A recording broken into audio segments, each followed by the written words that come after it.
You can see. So this is a little American alligator. It's not a crocodile. Okay, here we go. Here's a couple more. In fact, one of them just flew.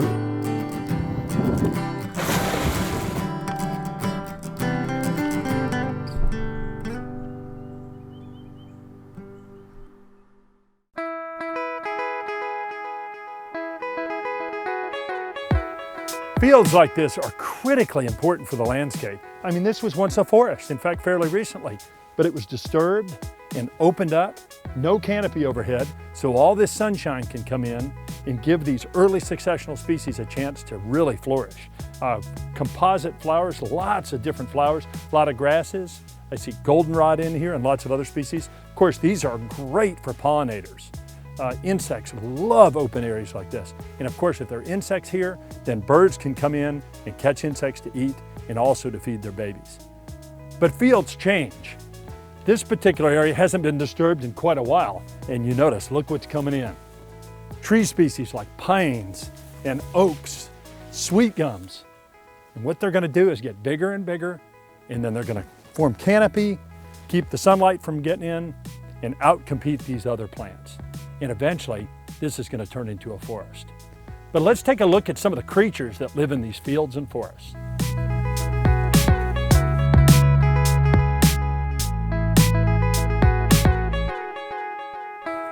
If you walk by a field like this, it doesn't really look like there's that much going on. But if you step into the vegetation and take a really close look, a field like this comes alive with insects, reptiles, amphibians, and other animals.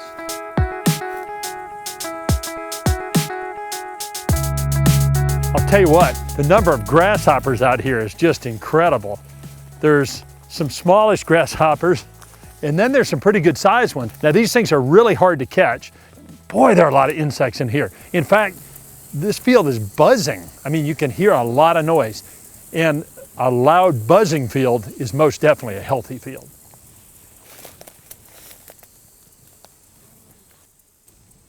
Boy, there's one right there. Did I get him? I got him. Excellent.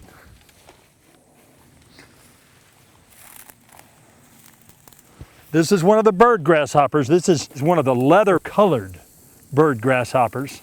And boy, talk about a beautiful animal. Look at this. You can see where it gets its name, this sort of leathery-looking cover to the wings. That's a big grasshopper.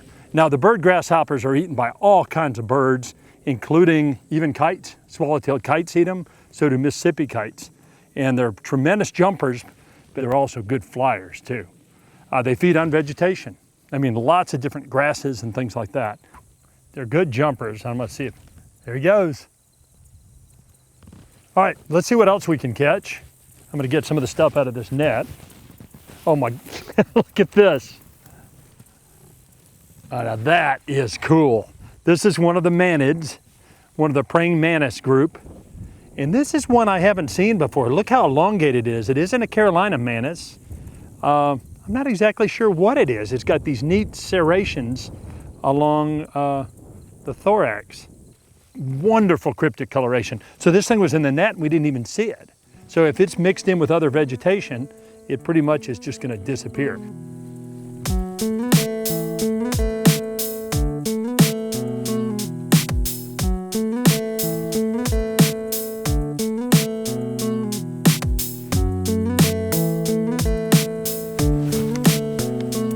Got it.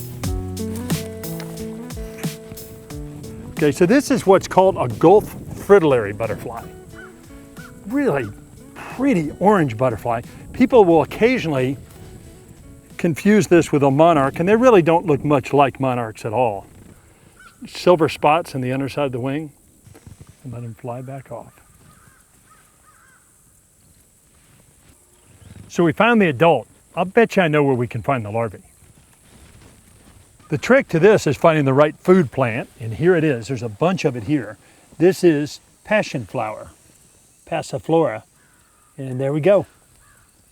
That is the caterpillar of a Gulf fritillary, and really spiny looking. Now these do not have those urticating hairs, those spines like some caterpillars have that actually sting.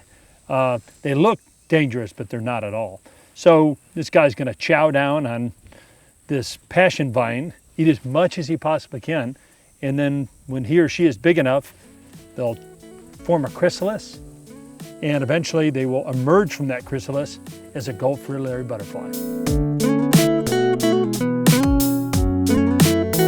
If you look right here, there is a green lynx spider, and boy, this is a big one too, right here. Notice how it blends in beautifully. I mean, it's shaped like these flower pods. I mean, just beautifully cryptic. Of course, anything that comes in to feed on those flowers is going to get nailed by this spider.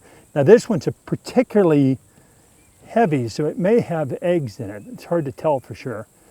Great camouflage. We'll let this guy go about his business. It's really neat how if you just stop and really take the time to look, this stuff kind of comes into focus. It's so well camouflaged, unless you're really looking for it, you're just not going to see it.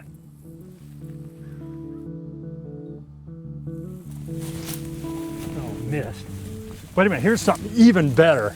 In fact, way better. This is a green snake, probably one of the most delicate looking snakes that we have around here. And they don't bite at all. I've never seen a green snake bite.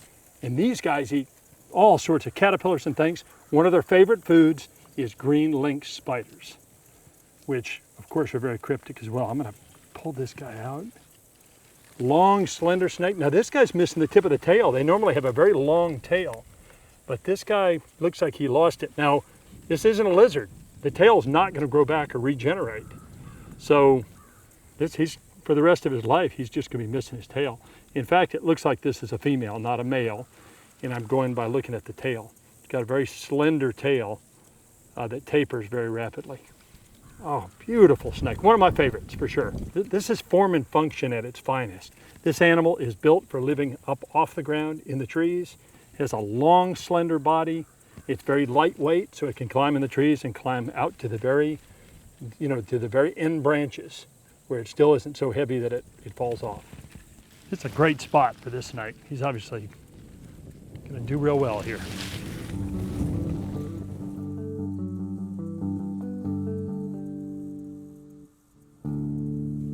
One of the things I like to do is look on these this vertical structure, these blades of grass and vertical bushes. And this is a good example. Here's one of the tree frogs, and it's a green tree frog, a little guy. And I can tell that because it's got that stripe that goes down the side of the body right there. So we know there must be some fresh water nearby.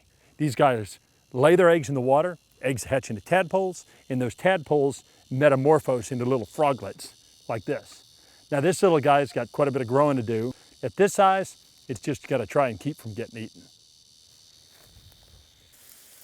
Now check this out right here. This is a neat beast. It's a praying mantis. This looks like it's a big one. It looks like it might be the Chinese mantis, an introduced species. And I can probably just kind of grab this guy by hand. I don't want to hurt him. But what a neat creature. And they can pinch you a little bit. He's kind of poking me with those feet. Are really, really sharp, and I'm gonna handle him so I don't hurt him. But this is a big insect, first of all. And it gets the thing praying mantis because it holds its feet kind of up in this position, almost like it's praying, and it uses those to fire out and grab small insects, and even little tree frogs and little green anoles and things. Of course, it's an insect, so it has 6 legs. It flies. It's not a great flyer, but it does fly. And boy, look at the cool head. Little tiny head, great big eyes, so it can see really well. It just gives you an idea how important these fields are. I mean, these plants, these early successional plants, are attracting all kinds of insects, and of course that produces food for lots of other things.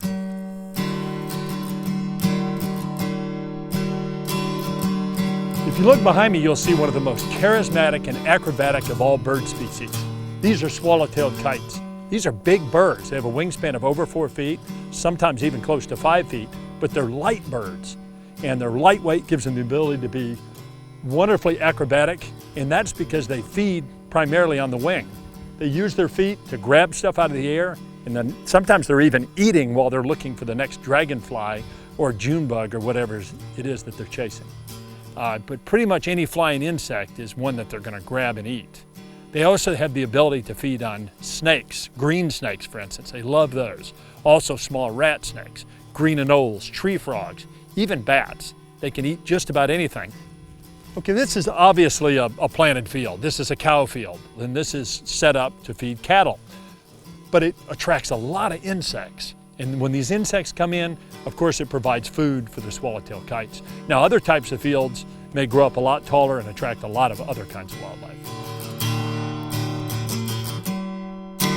These birds are staging right now. So what they're doing is eating as much as they possibly can because they have a really, really long migration down to Brazil in South America.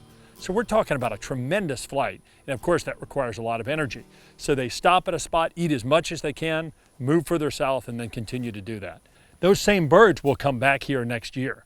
It is so exciting when you think about how far they have to travel and some of the perils that they face in their journey. Now these birds actually nest here, and what they need is really tall trees. In fact, they like trees that are over 100 feet tall, and that protects their nestlings from all sorts of predators. These guys lay 2 to 3 eggs, and those eggs hatch about a month later. And then about 4 weeks after that, the young fledge and start to fly on their own. The parents will often help to feed them and take care of them for quite a while after that. So the other bird that we've seen a couple of them up really high are what are called Mississippi kites, and they're quite a bit smaller. So they have a 3-foot wingspan, and they're much, much smaller birds. And of course, they eat smaller insects and things, but they can often be seen with swallowtail kites like these. I've seen swallowtail kites several times, but man, I get excited about them every time I see them. I think I counted 30 birds here. Sometimes you'll see concentrations of over 100 in the Lowcountry. Man, I love to watch these things fly. It's hard to believe that the majority of the southeastern United States was made up of forest just like this. In fact, longleaf pine forest made up 92 million acres. Sadly, only about 5% of that habitat is still intact. But we have a special guest today. We have my good friend David Jones, and David is an expert on the plants and animals that live in the longleaf pine ecosystem, and he's going to show us around today. Welcome, David. Thanks, Tony. I'm glad to be out here with you in this special place, this old growth longleaf forest. They are very rare habitat and one of the richest habitats left in the southeast. Like say, some of these trees are 150 years old. Oh yeah, they're magnificent. So David, tell us a little bit about where we are exactly. Well, the Lowcountry of South Carolina had lots of plantations that were preserved for the purpose of hunting quail or whatever by large landowners.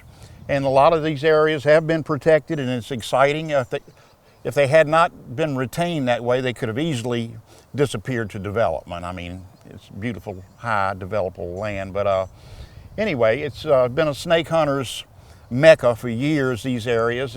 People came from all over the United States and the world.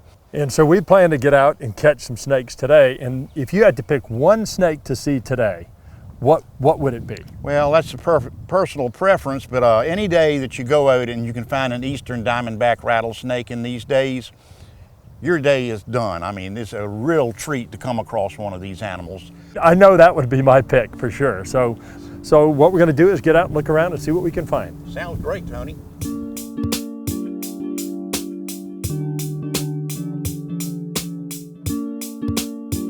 Okay guys, here's a snake. And this is not what we're looking for, but it's a black racer, and black racers are known for being pretty feisty. And you can see this guy is, although not venomous, is one tough customer. Well, Tony, you got a black racer. You broke the ice. And most amazingly, I have not been bitten yet. That is amazing. He's just shed his skin. He's a beauty. Oh boy, and he's warmed up good. He feels kind of toasty. And of course, snakes are cold-blooded, and so what they like to do is get a little bit warmed up so that they can be as active as possible. Racers get their name because they're very fast movers. They skate along the ground at great speed. Notice how big the eyes are. These guys have great big eyes. They're diurnal predators and just fabulous snake, but not what we're looking for, right? No, but it's a snake and it's a start. Okay, well, I'm gonna put this guy down and we're gonna let him go. Sounds great.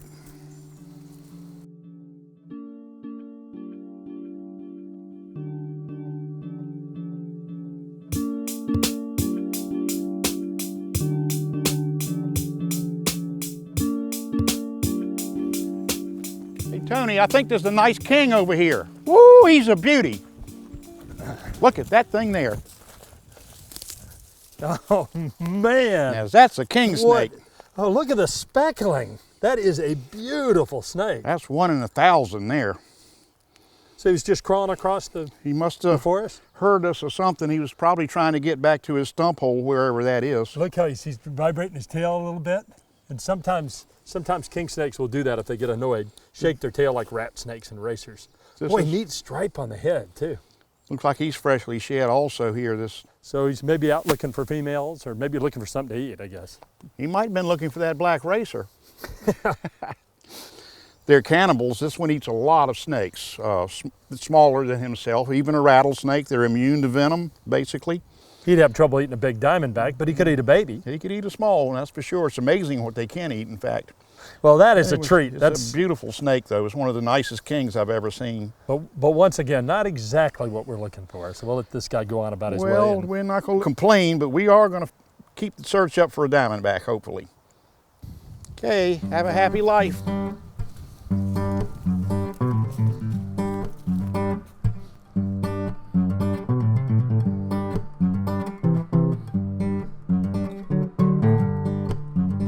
Whoa! Tony, our dream has come true. This is what we wanted. A beautiful diamondback. I guess I don't want to run up too quick, do I? Right in the sun. What a gorgeous animal. Very pretty. Boy, that is a light one too. He's got nice beautiful gold on him. Yellow gold. So is this pretty typical? Is this where you see him? I see he's near a stump hole. Well, here. almost always. They're somewhere in close proximity to a cavity, a stump hole. It's where they spend the night or the day or whenever they just feel like not being seen. Rodents also live in these stump holes. Like they eat a lot of rabbits, all rodents. And it's kind of like a good relationship. They got the hole to hide in, also for dinner. It's amazing what they can eat. I just saw him flinch when a shadow went over, and that shows how aware he is. He knew that hawk was coming over and made him flinch. That is amazing.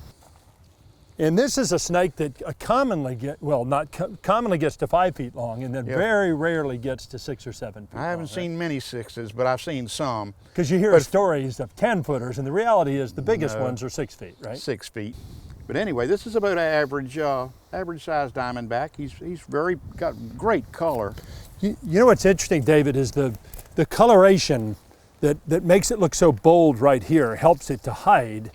You have to remember this area is burned off.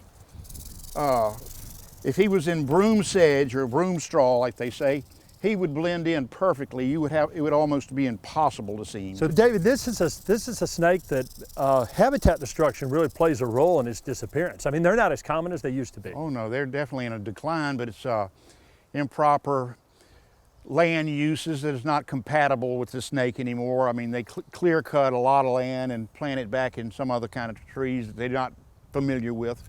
You know what I noticed about this snake? This snake has its original rattle. You can see the original button where when this thing was born, it had that little button. And I don't think this is a real old snake, do you? In August, I think he'll be 4 years old. Yeah, so fairly young. A common misconception is that snakes get a new button for every year. Right. And the reality is every time they shed, they get a new button on the rattle. But the problem with that is the button, the rattle breaks off periodically. If they're in a nice place with a good food supply, they could get 3 rattles, maybe 4 in a single year. In a season. Like we said, this longleaf forest habitat is really, really important. I mean, it's all about the habitat. If the habitat isn't here, this diamondback can't make a living. Cannot. So tell me some good news about longleaf pine. Well, I'm very interested in it. Forestry practice are improving. A lot of landowners, after they have cut their timber, were told for years not to plant the longleafs. It was difficult, it wouldn't grow. They have that perfected now. It really does well. It's easy to plant. It's a far more valuable forest tree for nature or even dollars, period. And there are government incentives that help the landowner and makes it very attractive to put the longleafs back.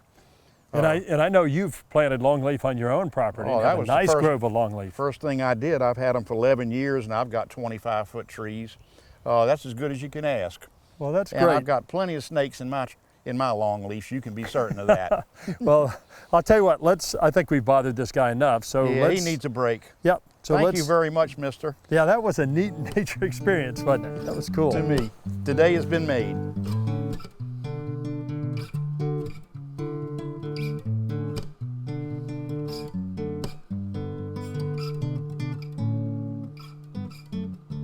So this is a really different kind of forest. In fact, the ocean is very close by. This is a maritime forest. There's some characteristic plants that live in these forests. Cabbage palmetto, wax myrtle, pine trees, loblolly or slash. Around here, most of them appear to be slash pines. And the really characteristic tree is the live oak, and there are lots of those around. Let's hike around and see what kind of animals live in this forest.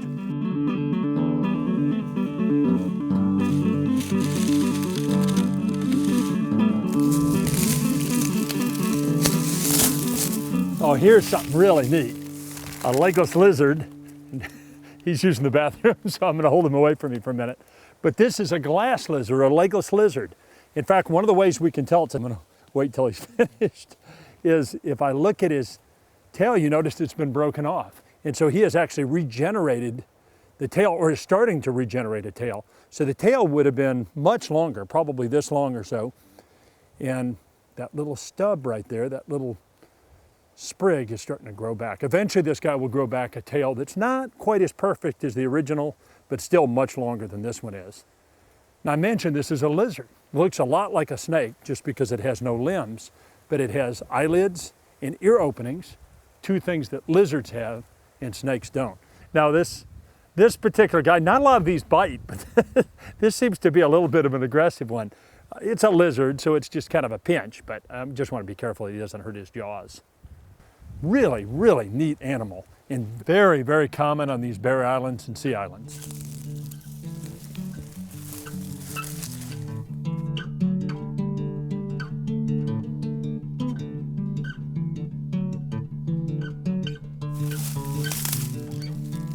Some of the sea islands have this saw palmetto, and you can tell where it gets the name saw palmetto because this stalk right here has razor sharp, very much like a saw. And if you were to run your hand across that, of course, it would cut you really badly. In some areas, this plant absolutely dominates the understory, and it forms this impenetrable, just grove of saw palmetto that would be very hard to even move through. Now, this is more common further south of here, but it is really neat stuff and very, very pretty.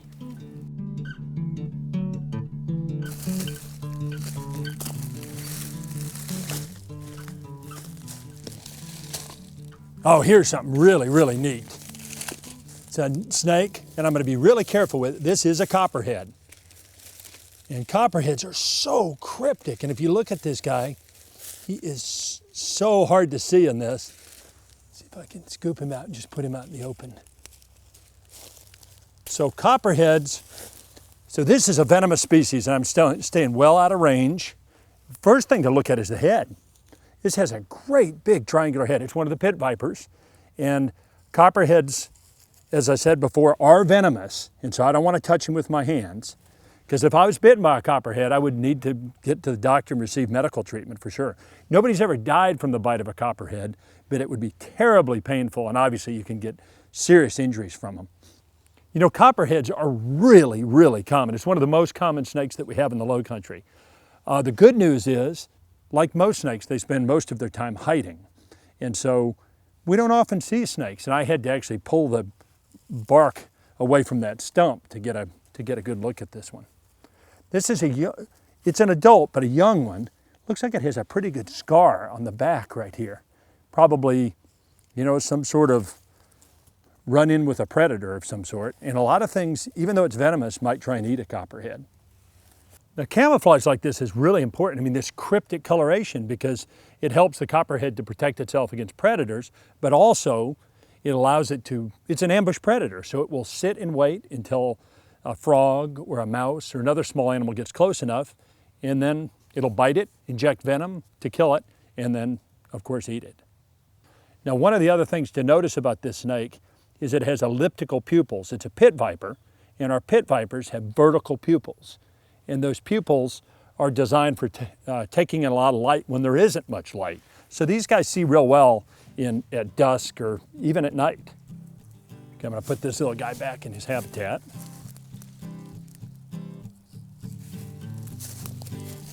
You know, whether you're in a field or a forest or any other habitat for that matter, there's always something kind of interesting to find in the Lowcountry. Thanks for joining us on Coastal Kingdom.